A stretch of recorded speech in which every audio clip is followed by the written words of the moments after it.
Assalamualaikum warahmatullahi wabarakatuh, Bunda dan Ayah di rumah. Apa kabar? Boleh dijawab di obrolan kita ya di chatnya. Bagaimana nih kabarnya? Waalaikumsalam, baik-baik saja. Alhamdulillah. Ini ada Bunda dari mana, Bun? Dari TK Asalam, Assalam Bandung. TK Islam Asalam Sukabumi, Bun. Oh, alhamdulillah jauh ternyata ya. Alhamdulillah bersedia hadir dan Allah kasih waktunya ya. Allah luangkan waktunya untuk hadir malam ini di acara Dirsa Consulting. Oke, sebelumnya saya berterima kasih dulu nih kepada Dirsa ya yang memberikan waktunya kepada saya, memberikan kesempatan untuk berbagi ilmu. Mudah-mudahan apa yang kita sharingkan hari ini bermanfaat ya untuk keluarga di rumah ya. Oke. Tidak berlama-lama, saya akan pertama-tama nih saya akan tanyakan kepada Bunda. Coba apa ada yang sudah tahu mengenai apa itu tantrum? Ada yang tahu? Boleh di chat. Coba ada yang sudah tahu tantrum itu apa?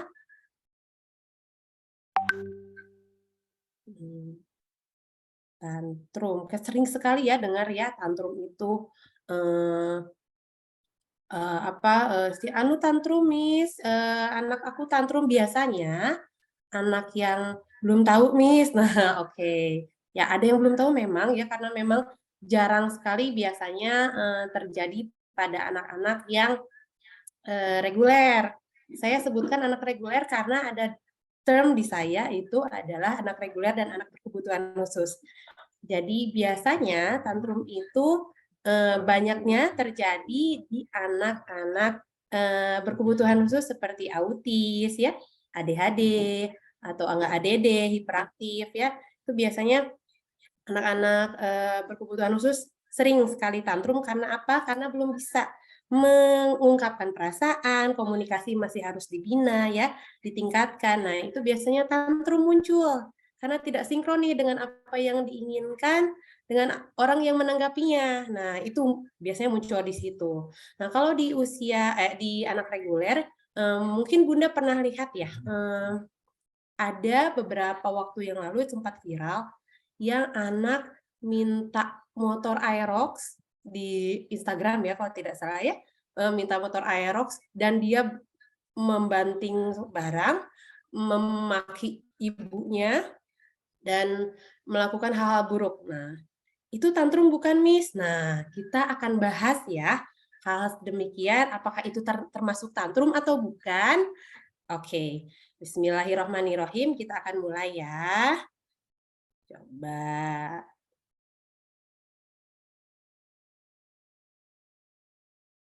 Nah, apa itu tantrum? Nah, tantrum itu adalah ledakan emosi pada anak dengan cara menangis dan berteriak. Jadi bukan menangis saja, tapi menangis berteriak, menangis histeris, dan sulit untuk menenangkan diri. Jadi dia biasanya kalau di Sunda ya, sambil kokosehan gitu ya, atau nggak sambil meraung-raung. Nah, itu adalah ciri-ciri anak yang sedang tantrum. Biasanya ketika sudah tidak terkendali si tantrumnya, dia akan timbul keras kepala. Mau kita kasih apapun dia akan tetap masih tantrum. Nah, itu yang disebut tantrum ya. Tantrum itu adalah ledakan emosi. Kalau misalkan merengek, menangis itu tantrum bukan, Miss? Bukan ya, itu hanya meluapkan emosi secara biasa saja ya. Jadi kalau misalkan tantrum itu yang benar-benar meledak gitu ya, anak berteriak histeris gitu ya, kadang-kadang mungkin orang tua pernah mengalami ya, kadang-kadang malu gitu ya sama tetangga gitu karena teriakannya luar biasa kencangnya gitu ya. Nah, itu yang disebut tantrum. Oke. Berikutnya ya, kita lihat siapa aja yang boleh tantrum. Nah, tadi kan saya kasih tahu nih, yang anak yang minta Aerox itu umur SMP ya kalau nggak salah. Dia berapa tahun ya? 14-15 tahunan ya.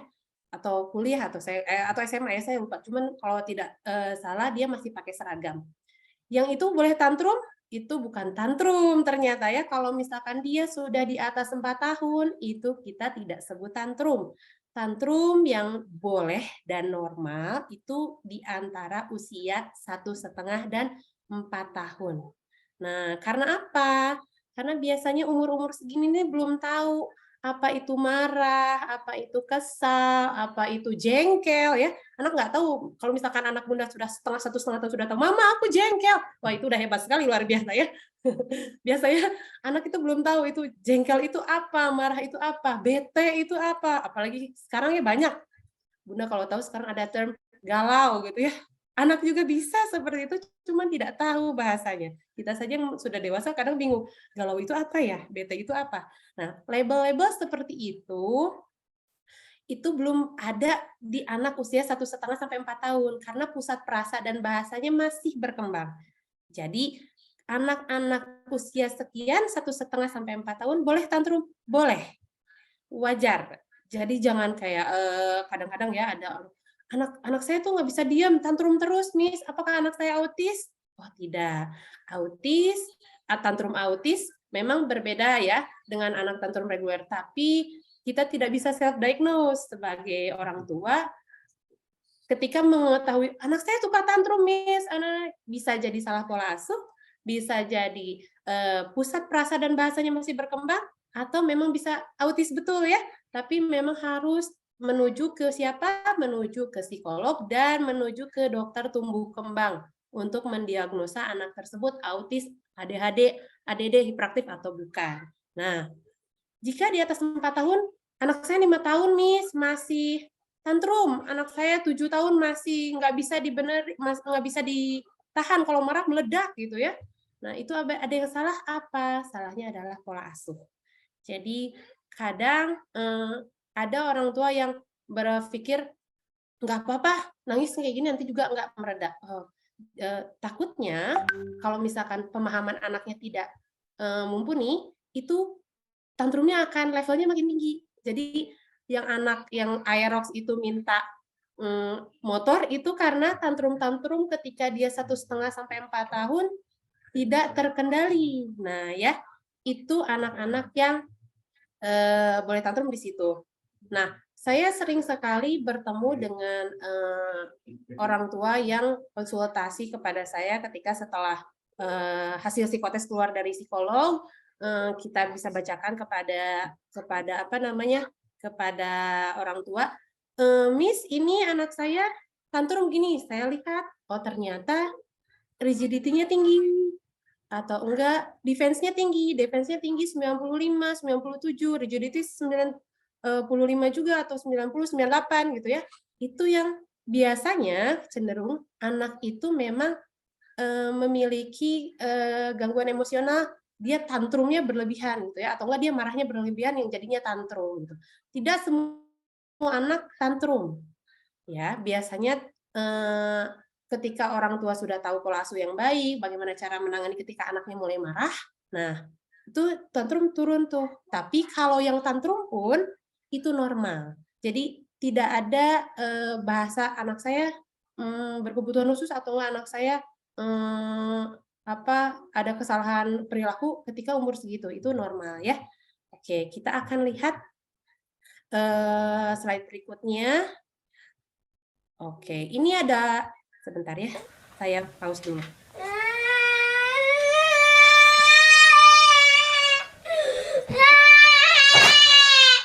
Nah, ini saya akan berikan salah satu contoh tantrum anak usia 5 tahun, 6 tahun, tapi bukan di Indonesia ya Bunda ya. Jadi ini ada contohnya. Boleh kita saksikan bersama ya. Belajar sama-sama ya.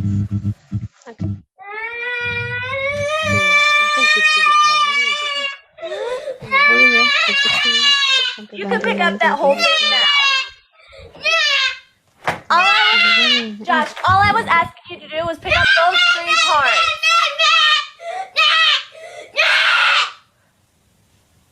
All I asked you to do is pick up those 3 parts, and so now you can pick up the whole thing. You can pick up the whole thing now. You don't get to watch TV. I want to watch TV! Go.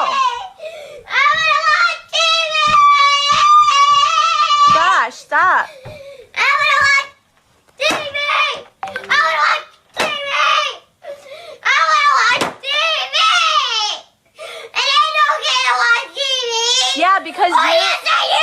Yes, I do. No, you don't. Stop. Yes, I do. Stop. Josh, I won't shut up. I didn't tell you to shut up. Yes, you did. No, I didn't. I asked you to Yes, you stop. did. I asked you to stop. I never told you to shut up. All I asked you to do was pick up those 3 little pieces. I'm David, I don't. I don't get respect from you.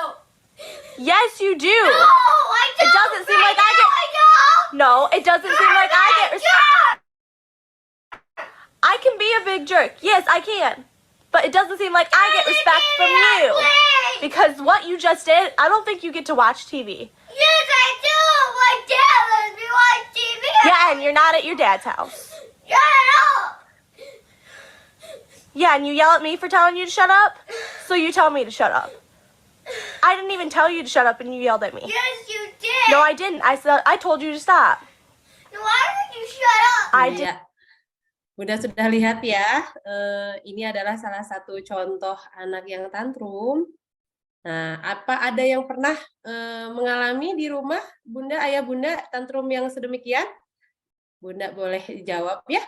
Coba saya mau tanya nih, apakah ada yang pernah atau enggak mengalami, melihat ada yang pernah tantrum seperti ini? Atau enggak mungkin lebih buruk? Ada, Bun? Pernah ya, ada Miss. Alhamdulillah tidak, alhamdulillah ya. Nggak ada. Di sekolah pernah lihat, oh pernah di sekolah ya. Benar, Miss. Lebih dari itu, Miss, Masya Allah, luar biasa. Allahu Akbar ya, alhamdulillah tidak pernah lihat ya. Alhamdulillah ya, berarti ya. Tidak pernah. Berarti ada yang pernah, ada yang tidak. Itu dua-duanya disyukuri ya, karena memang salah satunya adalah pembelajaran bagi orang tua ya. Coba, ya alhamdulillah kalau anak teriak nggak boleh teriak. Pernah anak tetangga, Bunda kok tahu anak tetangganya? Kedengeran ya Bun, berisik ya. Nggak separah itu. Iya, perlahan sedikit saya rangkul, betul. Saya biarkan anak tenang ngopi. Ini Bunda udah pada pinter ini, mau udah pada jago ya, sepertinya. Ilmu ini akan menambah sedikit mungkin ya. Kalau di saya nggak ada suaranya. Loh, nggak ada suaranya kenapa ya? Bunda ada suaranya kan ya? Oke. Nah, kita akan lihat ya. Itu bagaimana cara anak menangani tantrum. Kita akan lihat slide berikutnya. Oke, bagaimana anak menangani anak tantrum? Iya. Jadi anak tantrum ini ada berbagai sebab Bunda ya, yang kita harus tahu. Bagaimana cara nomor satu adalah biasanya yang kita harus tahu nomor satu, yang pertama kali harus tahu adalah alasannya. Alasan yang paling besar anak tantrum itu adalah di komunikasi. Ya, itu poin besarnya, komunikasi yang belum sempurna atau enggak. Untuk anak berkebutuhan khusus memang itu harus dilatih ya, untuk anak berkomunikasi, menyatakan bahwa saya sedih dan saya marah dan lain sebagainya. Nah, alasan tantrum ini yang pertama adalah komunikasi. Yang kedua di bawahnya itu, ini saya akan perlihatkan slide-nya. Sebentar, belum ada ya slide-nya. Nah, yang pertama adalah sensori. Setelah komunikasi itu ada cabang lain, ada sensori, attention, tangible, dan escape. Tangible ini saya bahas dari sensori ya. Sensori ini Bunda kalau misalkan pernah, kalau saya sih pernah ya, ada di posisi saya, anak saya ketika bangun tidur, entah karena apa gitu ya, tiba-tiba meraung-raung, nangis, tidak terkendali. Karena anak saya masih umur 2,5 tahun waktu itu, jadi dia nangis meraung-raung setiap hari Bunda ya. Setiap hari, setiap bangun tidur dia akan menangis meraung-raung gitu ya. Awalnya saya bingung, kenapa ini ya anaknya menangis meraung-raung seperti itu, padahal dia baru bangun. Saya pikir ada yang gigit atau apa, tapi kalau setiap hari tidak mungkin ya. ternyata setelah saya dalami, saya lihat ternyata anak ini butuh pelukan dan pengen dijemput gitu. Anak saya belum bisa bilang, "Mama, Ibu jemput Adek di kamar." Enggak. Jadi cuma meraung-raung aja gitu ya. Nah, lama-lama perlahan-lahan ketika sudah reda, saya tanya itu kan, oh ternyata sensori yang membutuhkan karena dia butuh pelukan, butuh dijemput gitu ya. Ketika bangun tidur mungkin dia butuh itu, dipeluk ya. Yang kedua adalah attention. Attention ini saya pernah temukan teman saya, kebetulan Bunda mungkin kalau pernah bertemu Pak Dandi ya, Kak Dandi. Kak Dandi pernah bertemu dengan salah satu anak yang menjambak ibunya ketika dia menginginkan sesuatu di depan orang banyak gitu ya, di depan publik, di depan ketika sedang konseling terjadi karena konselingnya tatap muka, dijambaklah ibunya karena pengen handphone. Dan mau nggak mau ketika dijambak ibunya kan mungkin malu ya terhadap banyak orang dan ada konselor dan lain sebagainya. Akhirnya dikasihkan walaupun anaknya lagi tantrum hebat gitu ya. Nah, itu anaknya meminta attention. Dia ingin mendapatkan perhatian orang lain agar ibunya menyerah, agar dia mendapat perhatian ibunya menyerah nih lama-lama. Dikasihkanlah itu sih apa namanya keinginannya. Yang ketiga adalah tangible. Tangible ini kalau nggak mainan ya, makanan, biasanya mainan dan makanan atau nggak es krim, coklat dan lain sebagainya. Ini alasan anak biasanya paling sering tantrum. Ketika tidak diberikan makanan tersebut, anak ini akan marah ya, meluapkan emosi dan lain sebagainya. Yang keempat adalah escape. Escape ini tantrum yang biasanya anaknya sudah mulai bisa cooperative playing, dia sudah bisa bermain bersama, terus rebutan mainan nih. Nggak dapet tuh mainannya. Dia nangis meraung-raung karena ada temannya, dia pengen kabur gitu ya. Dia udah pengen pergi aja, mungkin karena malu bisa jadi gitu ya. Nah, alasan tantrum ini tidak pernah berdiri sendiri. Biasanya ada 2 atau 3. Nah, yang harus diketahui pertama ketika anak tantrum adalah alasannya. Karena nanti akan kita berikan ketika dia sudah selesai tantrum gitu ya. Alasan ini kita akan kembalikan kepada anaknya. Nah, yang pertama harus Bunda ketahui ini, alasan anak itu tantrum. Yang kedua, sebentar. Ya, yang kedua adalah validasi perasaannya pada anak. Misalkan biasanya sih ya Bun, anak kalau misalnya sudah bisa jawab pertanyaan ini, cara dia meredakan emosi akan lebih cepat. Tantrum dia akan lebih low levelnya, akan lebih di bawah levelnya ya. Kita akan validasi ketika anak marah, misalkan anak marah nih, udah marah-marah, wah, oh adek marah ya, kesel. Karena tadi nggak dapat TV, kayak tadi anak yang tadi itu divalidasi sebetulnya sama ibunya, cuman ibunya nadanya tinggi, jadi anaknya mungkin terasa tersinggung, jadi makin marah.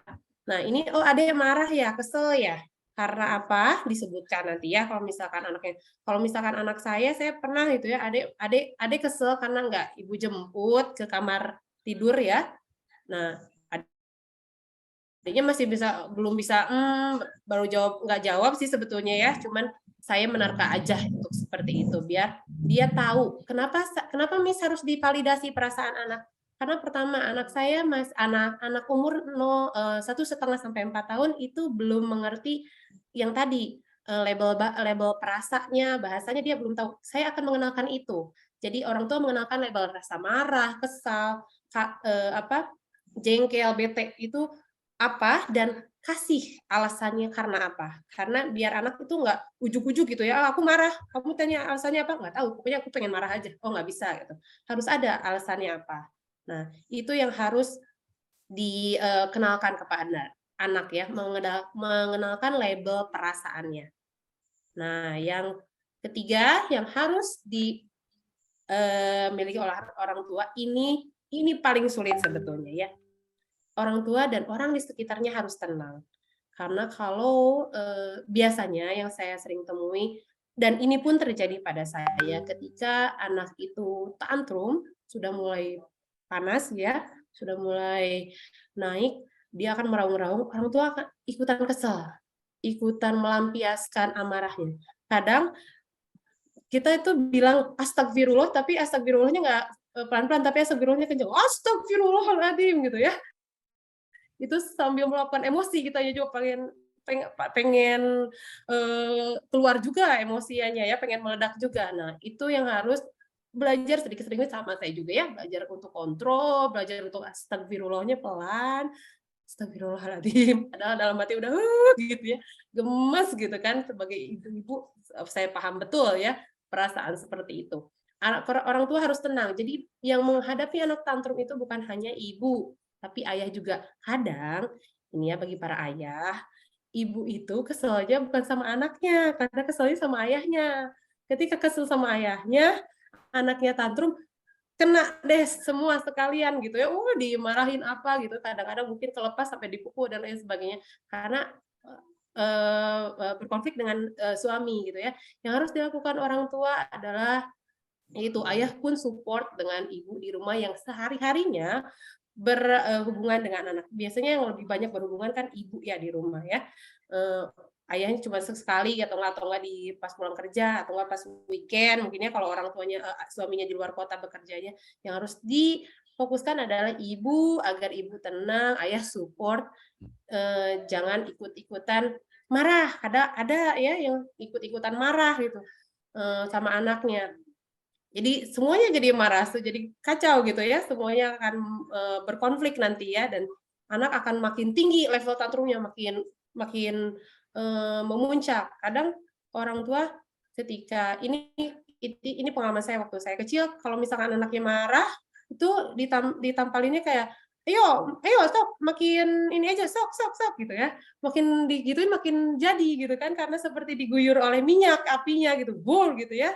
Semua yang keluar dan makin lama tantrumnya, bisa sampai 1 jam. Padahal tantrum sendiri itu biasanya kalau sudah tahu triknya 1 sampai 5 menit selesai. Gitu ya. Dari mulai titik tantrum sampai nanti puncak, nanti turun lagi ya. Karena tantrum itu ada kayak piramida gitu ya, ada turunnya. Nah, yang kedua orang di sekitarnya, karena biasanya ini ibunya udah bagus nih, ayahnya udah klop, besok tiba-tiba ada neneknya, diangkat sama neneknya, ayo gitu ya, sama nenek aja, sama nin aja, ayo mau apa gitu kan. Nah, itu tidak jadi solusi, jadinya malah anak makin merasanya aku ada angel, aku ada yang tolongin gitu ya. Ibu bapak aku galak gitu ya, ibu bapak aku jahat gitu ya. Nah, ada nenek aku, jadi nanti besoknya dia akan seperti itu lagi. Dia akan melakukan tantrum yang sama, dia tidak akan mendengarkan orang tuanya, tenang karena akan ada malaikat penolong yang akan menolong saya gitu ya, dan memberikan apa yang saya inginkan. Nah, itu. Jadi semua di orang tua, di rumah, semua yang ada di sekitar harus tenang. Pura-pura tidak terjadi apa-apa ya. Nah, itu.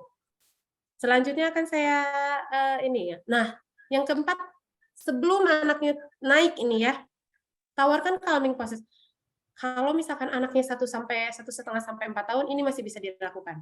Jadi anaknya belum terlalu naik, tawar, ada yang mau ibu peluk atau enggak, ada yang mau sendiri dulu, enggak dijawab pasti ya. Kalau misalkan udah enggak dijawab itu, biarkan anak melepaskan emosinya, belajar mengenal bahwa itu emosi, itu oke, tidak ada masalah. Dan nanti kan ada momentum dia turun. Nah, itu yang harus diperhatikan oleh orang tua. Kapan? Nah, kita lihat ya. Ini yang penting juga ya, sebelum momentum turun, ini yang harus dipastikan kalau anak kita tantrum. Apa, Miss? Lingkungan di sekitarnya. Karena kalau misalkan anak ini tantrum berat, jadi tantrum itu ada yang merengek, meledak sendiri, menyakiti orang lain, menghancurkan barang-barang, dan yang paling serius adalah menyakiti diri sendiri. Ada yang kalau misalnya bunda di rumah ada yang memiliki anak berkebutuhan khusus, anak autis, saya pernah bertemu ya di sekolah dan di tempat terapi, anak menggigit terapis, menjambak terapis, menjedukkan kepala gitu ya, atau enggak mengambil sesuatu dan saya pernah bertemu dengan anak yang mengambil pasir karena itu lagi di area main, mengambil pasir dan memasukkan pasir ke dalam mulutnya gitu ya. Nah, hal-hal seperti itu yang tidak diinginkan. Jadi harus diamankan, ditaruh di tempat yang aman. Kalau bundanya di rumah tidak ada benda tajam dan tidak ada benda yang bisa ditarik. Karena saya pernah bertemu anak yang menarik lemari. Jadi ketika dia tantrum, dia tarik lemarinya dan menimpa dia gitu ya. Dan itu kejadian di rumah. Karena anaknya sudah besar, anak autis sudah 17 tahun, anaknya narik lemari dan tertimpa gitu ya. Karena kita bukan masalah barangnya tapi anaknya ya, karena keselamatan anaknya lebih penting gitu ya. Nah, itu pastikan tidak ada benda tajam. Kalau anak yang reguler, biasanya yang paling sering terjadi adalah menendang pintu, menendang pintu lemari ya, atau enggak menendang pintu rumah, duduk. Dia akan membuat keributan segimanapun agar ibunya mengalah sama dia. Nah, ini adalah bentuk manipulatif agar agar orang tua menghendaki apapun yang mengabulkan apapun yang dikehendaki seorang anak tersebut gitu ya. Nah, hati-hati kalau sudah kalau menendang itu masih enggak terlalu berbahaya ya, asal pastikan aja si pintunya nggak ngejeblak atau nggak si lemarinya nggak turun gitu. Kalau misalkan sudah mulai menyakiti orang lain, itu yang harus dipegang ya, harus dipegang. Tapi itu biasanya terjadi sama terapis ya. Kalau sama terapis nanti saya cerita. Ya nanti saya ceritakan ya. Yang sama terapis itu lumayan. Iya, kita lanjutkan ke slide yang berikutnya. Nah, ini biarkan anak melepaskan emosi tanpa ditanggapi, tapi tidak diabaikan. Jadi kita tadi Bunda lihat yang di video sebelumnya itu ya, yang saya sharing itu anaknya makin tinggi dia naik, ibunya sudah tanyakan tapi dia tidak mau ngambil barang karena ibunya minta dia suruh pick up something itu ya on the floor, tapi anaknya nggak mau, dia pengennya nonton TV, nggak mau pick up something, terus pas TV-nya dimatiin pengennya terus-terusan bilang minta TV, ibunya ikutin nyautin terus ya, disautin terus sampai anaknya terinstal gara-gara ibunya suruh stop, anaknya bilang shut up gitu kan. Jadi kata ibunya stop, anaknya mikirnya ibunya bilang shut up. Nah, itu ketika anaknya tantrum, kenapa baiknya kita tidak ikut berbicara, tidak ikut marah, karena tidak akan terdengar. Kadang yang terdengar pun jadi salah. Nah, itu yang barusan terjadi gitu ya. Yang harusnya stop jadi shut up. Karena kalau misalkan shut up itu kan very rude ya, kasar sekali, luar biasa. Jadi anaknya mungkin tersulut emosinya ketika bilang shut up, dia malah ngeyel gitu, ngeyel gitu kan.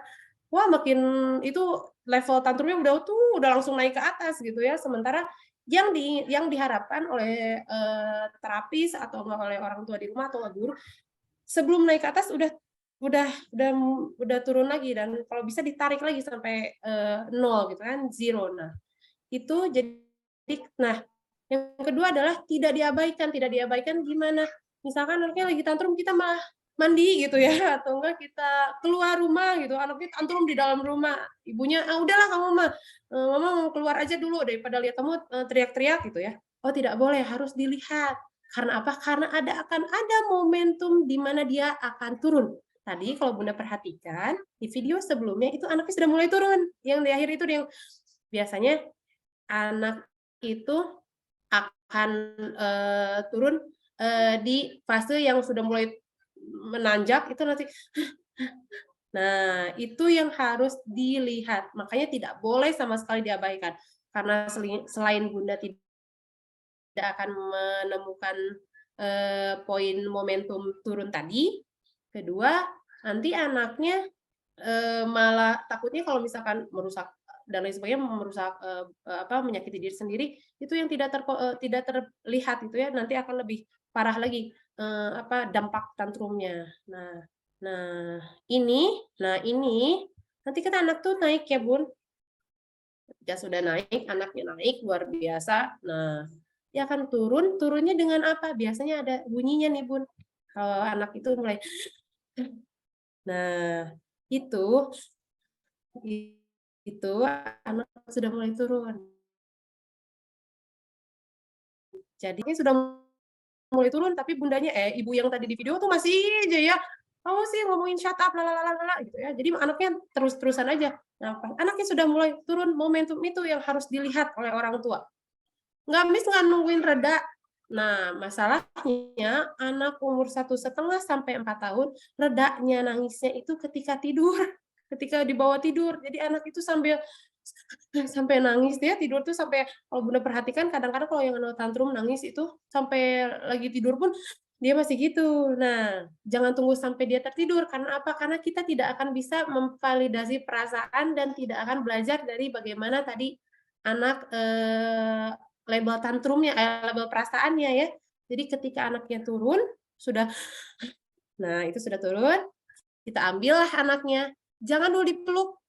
Kenapa? Karena peluk itu sebetulnya reward ya, peluk gitu ya, atau enggak diangkat ke atas itu reward untuk apa? Untuk hal-hal yang, baik, hal-hal yang, bagus ketika tantrum itu bukan hal bagus. Jadi ketika turun, anaknya tantrumnya sudah berhenti, minimal taruh saja di atas, apa namanya, pangkuan kita. Kita taruh di atas pangkuan kita tanyakan, "Usap punggungnya." Oke, Kakak atau enggak Adik sudah reda? Oke, kita tanya lagi, "Adik tadi marah ya sama Bunda?" "Iya iya, udah. Oh, masih kayak gitu biasanya ya. Bunda mah gini gini gini gini. Didengerin aja Bun, tidak usah nggak usah. Udah turun lagi diusap, kalau saya sih biasanya ya sambil diusap, istighfar ya, dalam hati juga saya istighfar karena kadang-kadang saya juga terbawa emosi. Istighfar, astagfirullahaladzim gitu ya. "Adek, maaf ya." Kenapa belajar minta maaf? Nah, ini saya sering sekali titip pesan bagi orang tua, ketika ada konflik, tantrum ini kan konflik sebetulnya ya. Tantrum ini terjadi, ada konflik di antaranya gitu ya. Nah, ketika sudah terjadi, sudah turun, kita usap punggungnya, kita kasih validasi, "Adek tadi nangis karena apa?" Misalkan karena minta mainan nggak dikasih gitu ya, atau enggak karena dia mau es krim tapi hujan gitu ya. Adek tadi nggak es krim itu karena hujan di luar gitu ya. Bunda nggak bisa kasih karena gimana kita hujan-hujanan. Nah, ketika turun itu, walaupun dia turun, jangan berikan apa yang diinginkan tadi. Jadi jangan berikan alasan yang tadi dia tantrum. Kenapa? Karena dia akan belajar kalau kita kasihkan. Jadi dia akan belajar untuk tantrum dulu aja, nanti juga mama akan kasih gitu ya, kalau aku udah reda. Tapi enggak, jadi sudah turun alasannya kasih tahu, tadi marah kenapa. Nah, Adek, nah Bunda boleh nih kasih. Nanti kalau misalkan sudah tidak hujan, Bunda beli es krim gitu ya, atau enggak besok kalau misalkan tidak hujan, kita beli es krim. Tidak usah saat itu hujan-hujanan langsung pergi keluar karena dia sudah berhenti, tidak. Jadi biarkan dia anaknya turun dulu, reda dulu, kasih jeda waktu, artinya dia harus menunggu, bersabar, meredakan emosi, mengelola emosinya, barulah kasih. Tapi ketika sudah berjanji seperti ini, tidak boleh tidak ditepati, harus ditepati. Kenapa? Karena ini akan mengajarkan anak konsistensi. Jadi anak itu belajar konsisten dari orang tuanya. Ketika orang tua bilang A, berarti A. Orang tua bilang B, berarti B. Jadi nanti ketika dia tantrum, ketika dia ingin menginginkan hal yang sama, ketika Bunda bilang tidak, oh berarti tidak. Walaupun saya tantrum, Bunda tidak akan kasih. Tidak. Gitu ya. Nah, itu adalah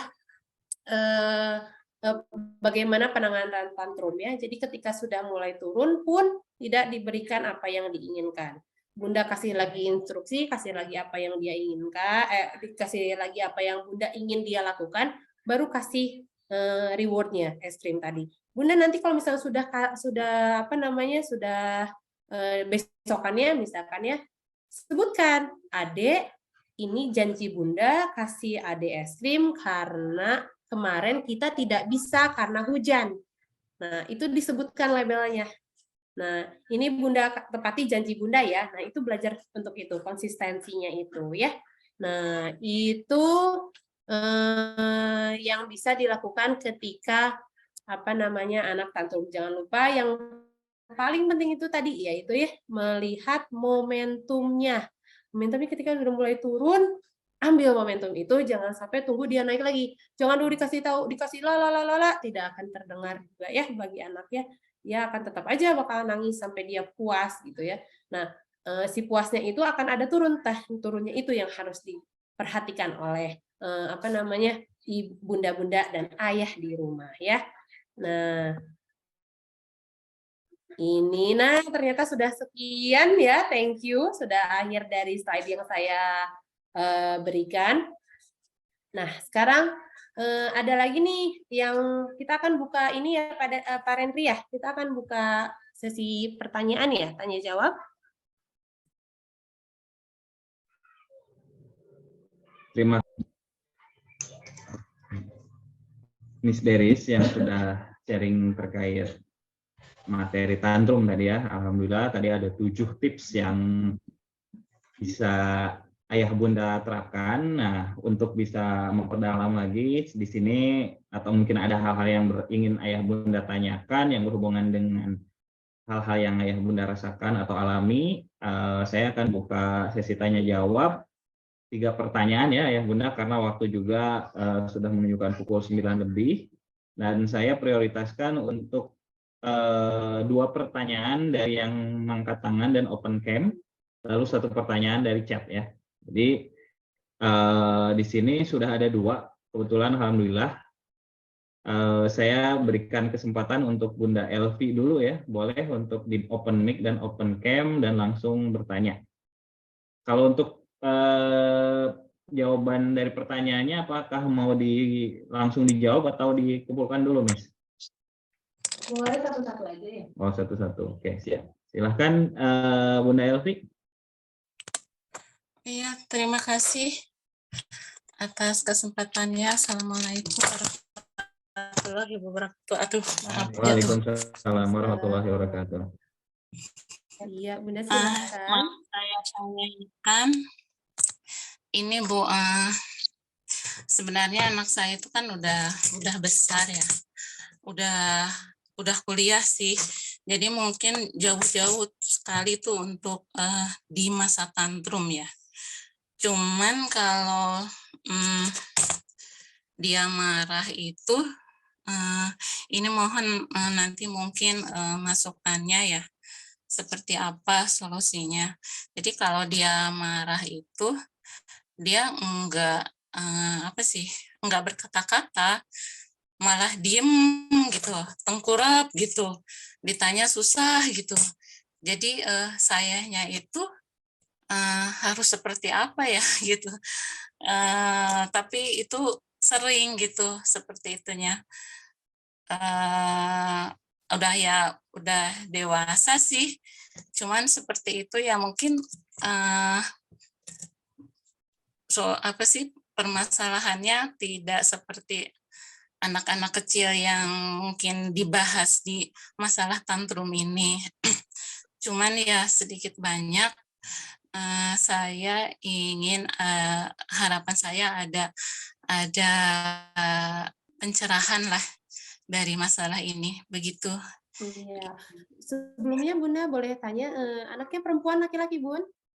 Laki-laki. Oh, laki-laki. Usianya kuliah berarti ya 20 tahunan ya, Bunda ya? Iya, betul. Iya. Saya izin menjawab. Bismillahirrahmanirrahim. Mudah-mudahan ini menjawab pertanyaan Bunda. Ini memang bukan tantrum ya, Bunda. Ini anak ini cenderung remaja, ini mungkin ya remaja dewasa muda ya, dewasa muda. Ada tipe-tipe manusia itu yang introvert, extrovert ya Bunda ya. Ada yang pragmatis dan melankolis. Bisa jadi gitu ya, kalau misalkan saya mendengar dari Bunda, dia tipe anaknya yang melankolis, yang memendam dulu perasaan, kalau nggak dia intuisi. Nah itu saya tidak bisa menerawang karena memang harus dilakukan tes psikologi ya. Nah itu bisa terjadi ketika anaknya intuisi, dia akan diam dulu, menenangkan diri dulu, lalu baru share ketika mood-nya sudah bagus. Karena ada anak yang seperti itu. Itu dari anak TK juga ada seperti itu. Jadi kalau misalnya lagi marah, ngambek, dia diam. Nutup kepala atau nggak nutup telinga ya. Dia nggak ngomong apa-apa. Dia diam gitu ya. Ketika sudah mulai bagus, ketika ditanya lagi, baru bicara. Ketika saat itu dia terjadi dia marah, dia tidak akan bicara apa-apa. Dia diam. Atau nggak, mama nggak usah tanya aja. Udah, kadang-kadang ada anak yang seperti itu ya. Nggak apa-apa. Nggak, aku mau diam aja. Nah, tidak apa-apa Bunda, apa namanya, kalau dalam psikologi gitu ya, ketika anak ini tidak mencederai orang lain, tidak mencederai diri sendiri, kalau dia memang butuh waktu, berikan waktunya. Karena anak ini sudah mulai dewasa, dia sudah akan belajar untuk menenangkan dirinya sendiri, bagaimana mengontrol emosinya sendiri. Jadi kalau misalkan ketika dia marah, Bunda tanya aja, Ade masih mau marah, masih nggak enak hati ya, mau sendiri, sok nggak apa-apa. Tapi kalau misalkan Ade atau nggak kakak ya, kalau sudah besar, sudah mau cerita, maka boleh cerita sama Bunda. Nah, yang harus dibangun adalah komunikasi. Biasanya ini yang saya tekankan kepada anak, kepada orang tua ketika bertanya kepada anak agar anaknya komunikatif ya, komunikasinya terjalin baik dengan orang tua. Yang sering ditanyakan kepada anak adalah, are you happy gitu ya? Kamu happy nggak? Jadi pulang sekolah itu nggak usah ditanya, tadi belajar apa? Karena belajar apa itu akan merecall, belum tentu juga dia senang ya di sekolah gitu ya, belum tentu juga dia suka dengan pelajarannya. Kalau misalnya tidak suka, dia disuruh recall tadi belajar matematika, makin mumet gitu, makin pusing gitu ya. Jadi yang ditanya, are you happy kakak gitu ya, atau enggak adek, kamu happy enggak? Enggak mah, tadi gini. Nah, ketika anak sudah mulai bisa bercerita seperti itu akan tumbuh jalinan komunikasinya dengan orang tua. Nah, tidak apa-apa ketika sudah besar juga anaknya mengurung diri atau enggak diam gitu ya, selama tidak menyakiti diri sendiri. Karena ada ya yang menyakiti diri sendiri, ketika dia diam, dia menyakiti diri sendiri. Selama tidak menyakiti diri sendiri, mungkin dia memang butuh waktu untuk berpikir, untuk tenang. Nah, itu bisa Bunda kasih waktunya, Bunda biarkan anaknya sambil mungkin dipantaunya gampang Bunda. Kalau misalkan anak yang ini bisa Bunda berapa menit sekali masukin air minum gitu ya. Teh minum dulu atuh ya, biar dipantau aja, oh anaknya nggak kenapa-napa nih, cuma lagi tengkurap aja gitu. Atau dia cuma lagi diem atau nggak pakai headset. Biasanya kalau anak-anak udah remaja udah pakai headset sambil menggalau gitu ya. Sambil menggalau, sambil dengerin lagu, sambil ini gitu ya, rilis perasaan gitu. Nggak apa-apa Bunda, itu namanya healing. Itu adalah healing yang sebenarnya itu seperti itu. Nah, Bunda bisa lihat, berikan dia waktu, cek dia sesekali dengan cara apa, yaitu Bunda kasih minum atau enggak, teh ini ada bakso gitu ya, atau enggak teh ada seblak apa gitu.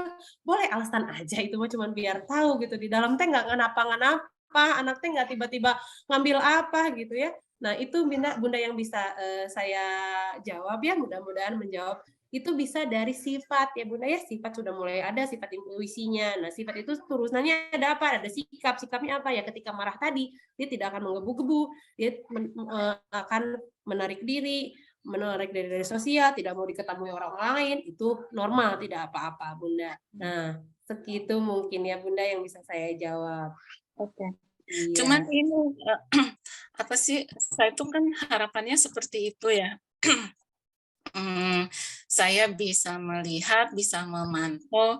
Cuman kan kalau anak-anak sekarang kadang suka anteng di kamar, pintunya dikunci gitu kan. Jadi saya itu yang harus manggil-manggil, sementara dianya pakai headset gitu kan.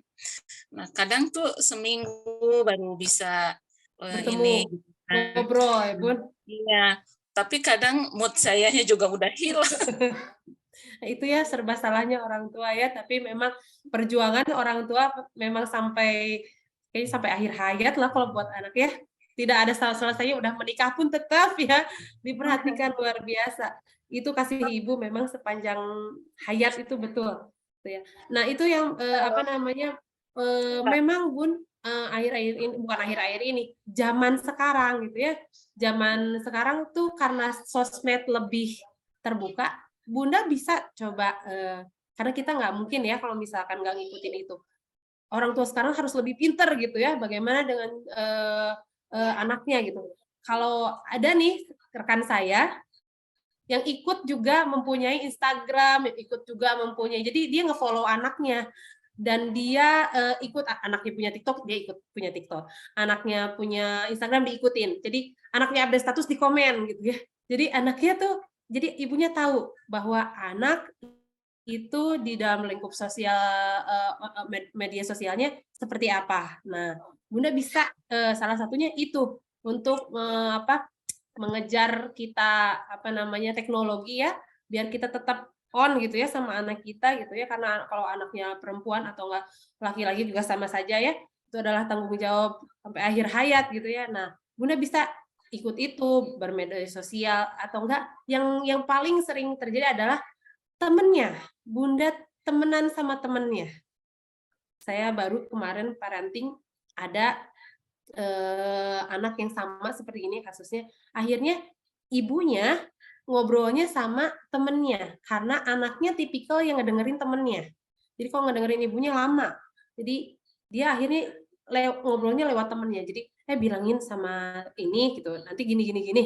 Nah, itu bisa dilakukan Bunda. Jadi gimana caranya Bunda ada di lingkungan itu gitu, di circle-nya anak nomor 1 gitu. Karena memang anak usia-usia segitu dia sudah mulai nyaman dengan dirinya sendiri, ada di kamar, butuh privacy ya, karena memang sudah mulai kamar pun harus sendiri kan ya. Nah, itu bisa dilakukan Bunda ikut sosmed gitu ya, Bunda berteman dengan teman-temannya gitu, jadi tahu kabarnya temennya, atau enggak kalau misalkan ini tanya sahabatnya, "Ih, kenapa anak saya gini? Kamu tahu nggak kenapa si A kena gini?" gitu ya. Itu bisa dilakukan Bunda ya. Nah, ya kalau itu masalahnya kalau saya sama teman-teman itu agak susah karena kalau udah kuliah itu agak sulit ya. Cuman ya satu-satunya yang bisa saya dimintain tolong itu biasanya sama guru ngajinya. Kebetulan dia ngajinya private gitu, Bu.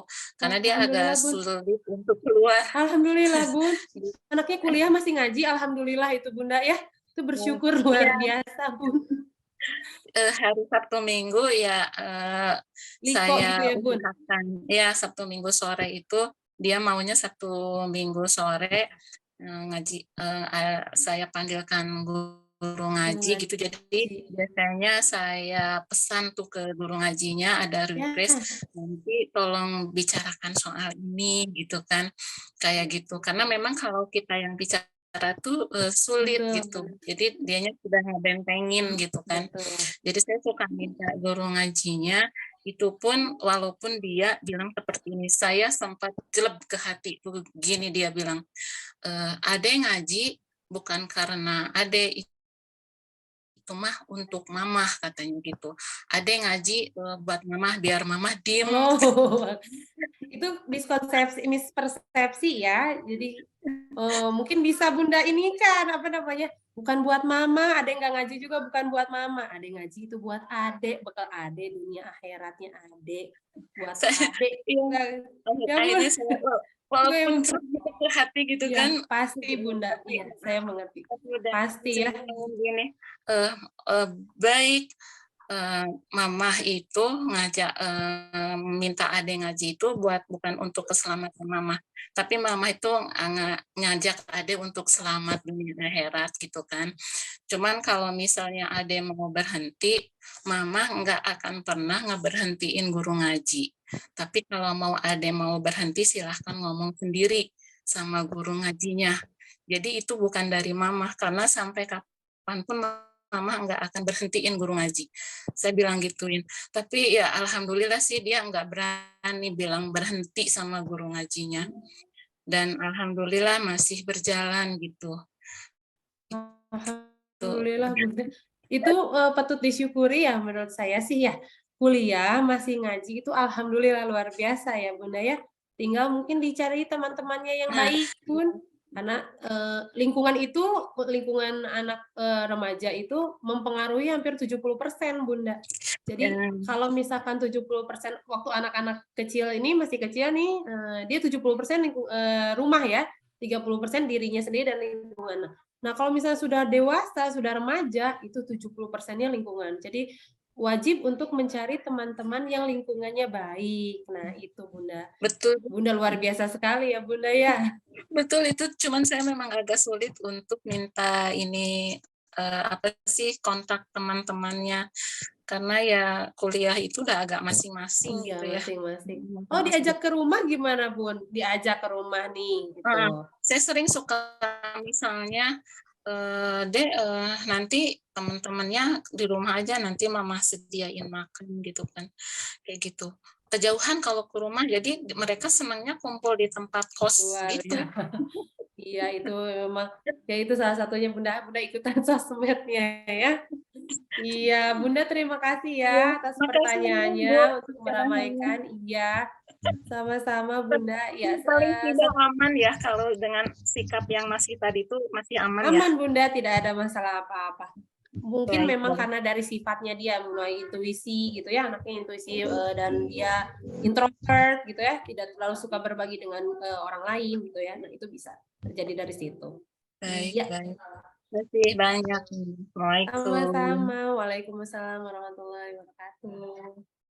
Oke, terima kasih Bunda Elvi yang sudah mengajukan pertanyaan. Mudah-mudahan melalui sesi tanya jawab bisa sedikit terbuka Bunda ya, bagaimana nanti berkomunikasi, membangun hubungan dengan putranya. Selanjutnya saya beri kesempatan untuk Bunda Okta untuk bertanya karena sudah menunggu nih, kayaknya nggak sabar pengen nanya dari tadi. Silakan Bunda.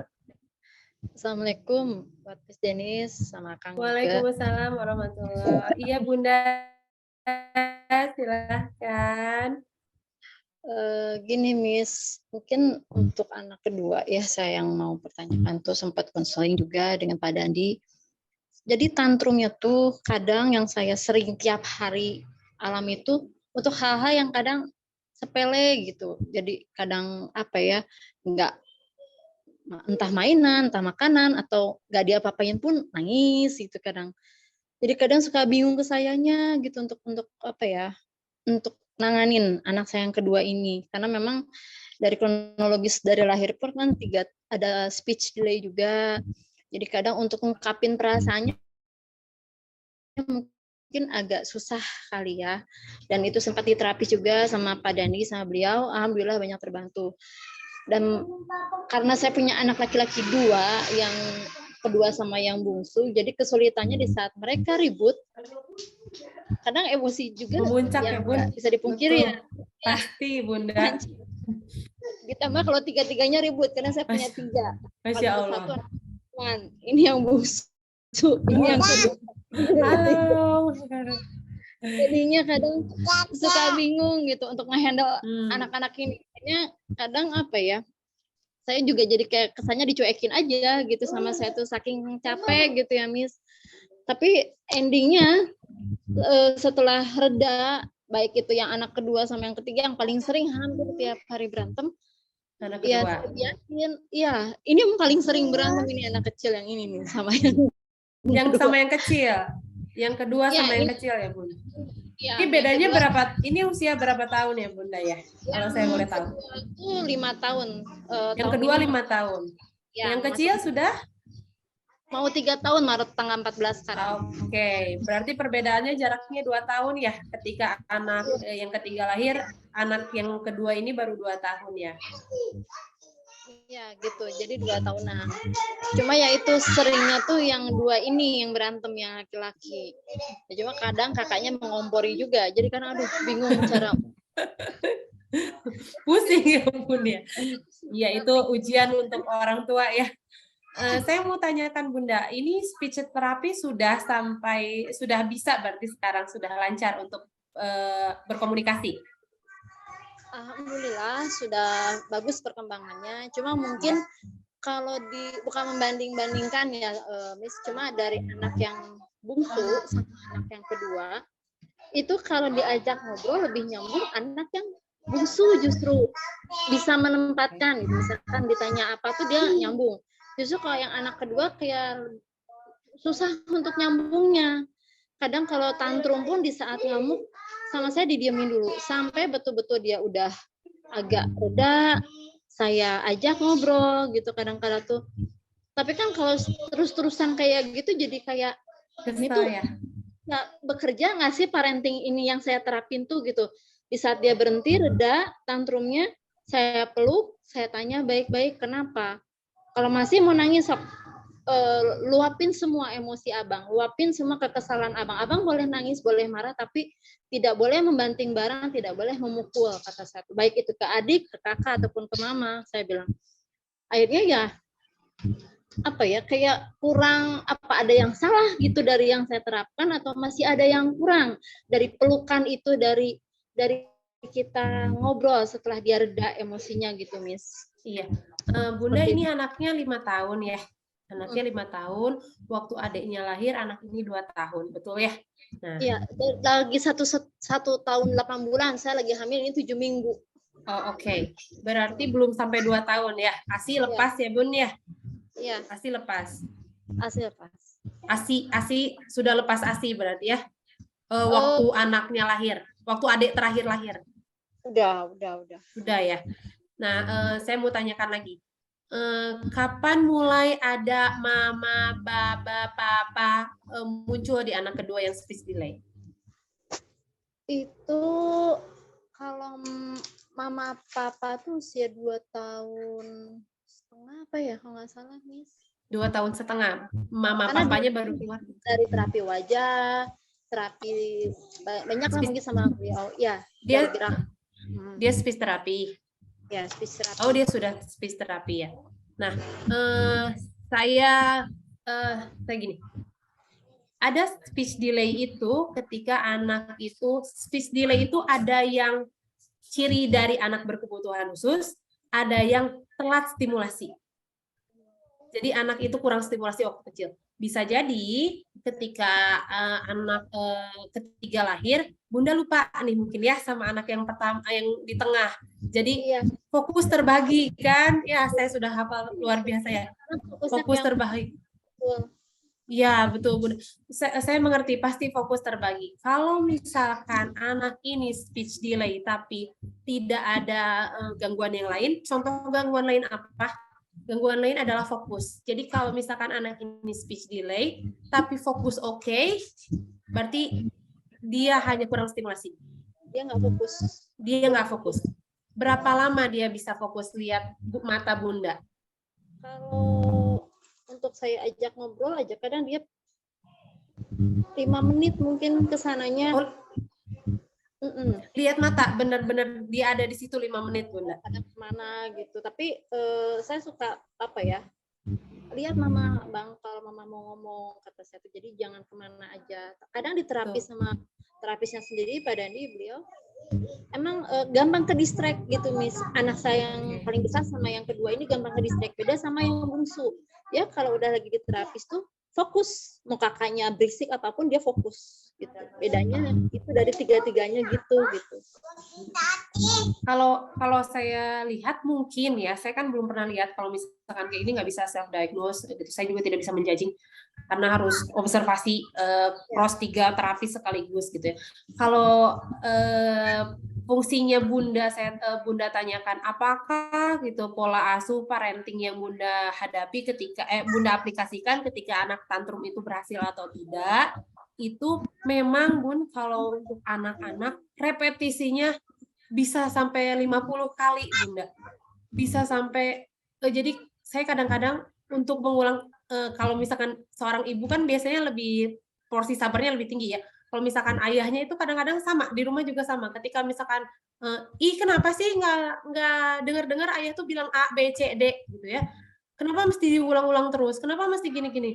Saya suka ingatkan, karena memang setiap anak repetisinya banyak, beda-beda. Jadi tidak misalkan anak ini 10 kali oke, yang ini nggak oke gitu ya 10 kali.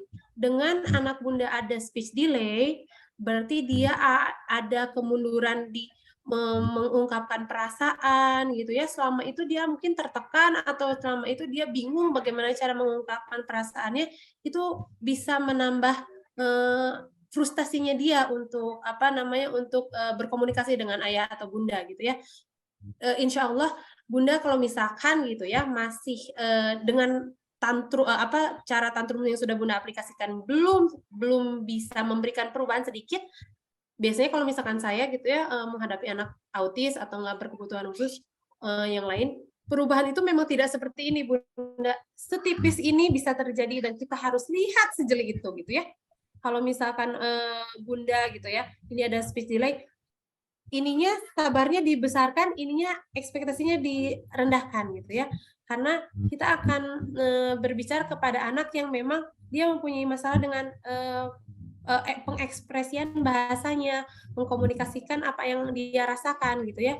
Bunda bisa kalau sudah diterapkan ini repetisi terus-terusan, bunda bisa di hipnoterapi. Hipnoterapi itu ketika sedang tidur, mau sekali tidur, bunda bisa hipnoterapi anaknya.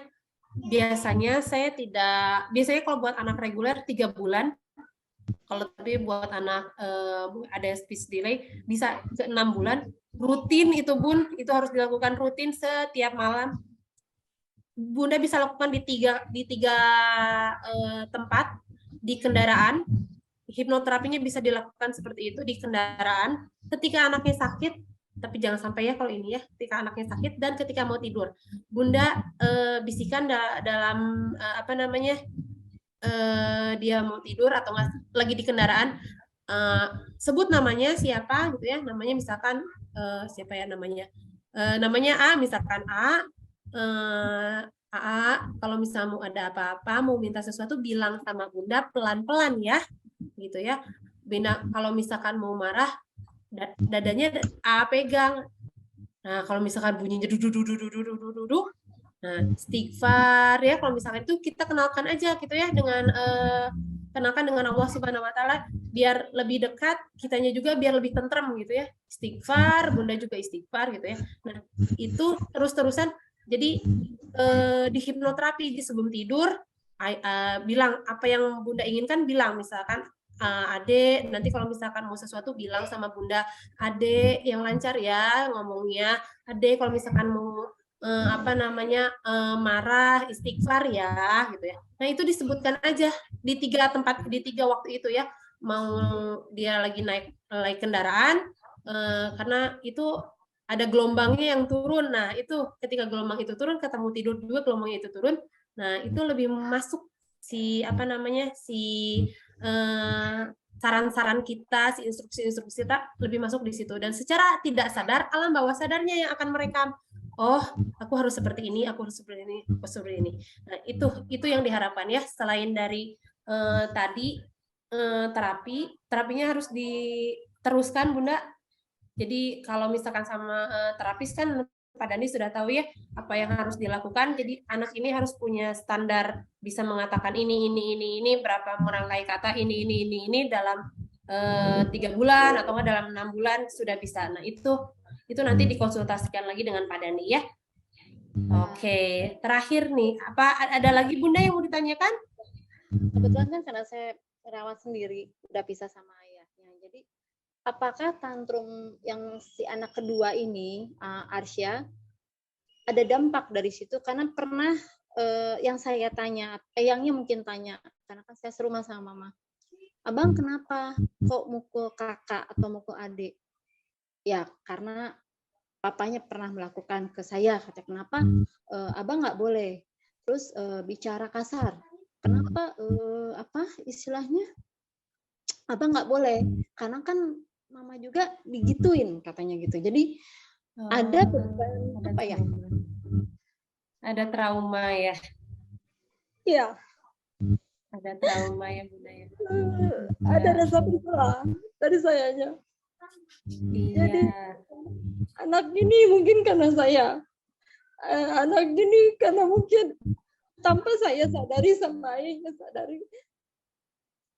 Ada dampak sama yang kedua, karena pernah saya yang gitu KDRT tindakan sama ayahnya depan si anak. saat dia bangun tidur. Waktu itu pas saya mau ambil dari rumah ayahnya.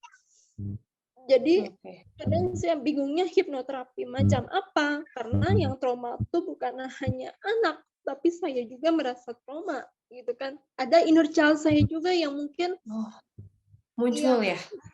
Harus saya sembuhkan. Saya sadar diri saya juga inner child, tapi saya juga tidak mau anak-anak saya mengalami hal serupa. Jadi baiknya gimana gitu, Miss? Untuk hipnoterapi seperti apa? Gitu. Iya, ini hipnoterapinya memang akan deep ya Bunda ya, ada trauma. Alhamdulillah Pak Dandi sudah memegang sertifikat hipnoterapi. Insya Allah nanti Bunda bisa konsultasikan dengan Pak Dandi. Hipnoterapi apa? Hipnoterapinya, nah itu selain Bunda yang sebutkan tadi, menghilangkan trauma itu yang nomor satu, inner child itu masalah nomor satu adalah memaafkan. Jadi ada inner child itu masalah sampai terbawa sampai dewasa, berarti ada yang belum selesai. Kita ada yang belum selesai dengan masa lalu kita.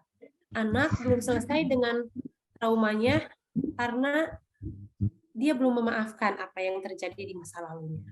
Itu bisa sekali nempel sampai nanti dia dewasa, bisa tidak.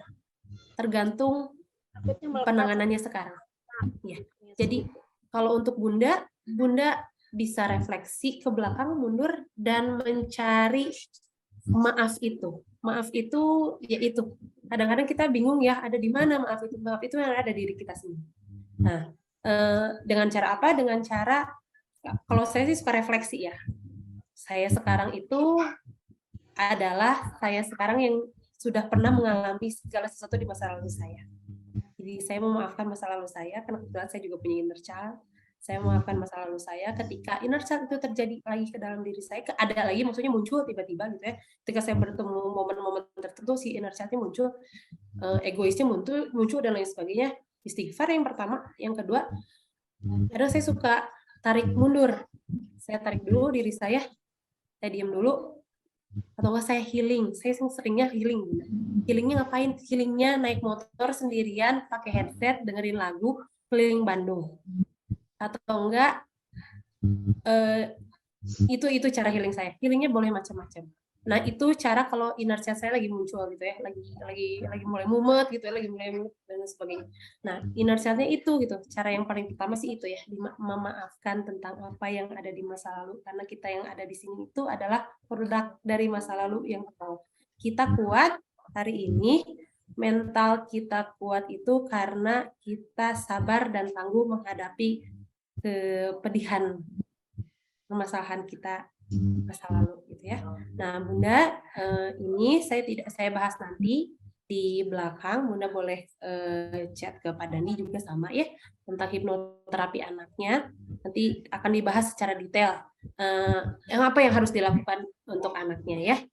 Oke, terima kasih ya Bunda ya atas sharingnya. Semoga Bunda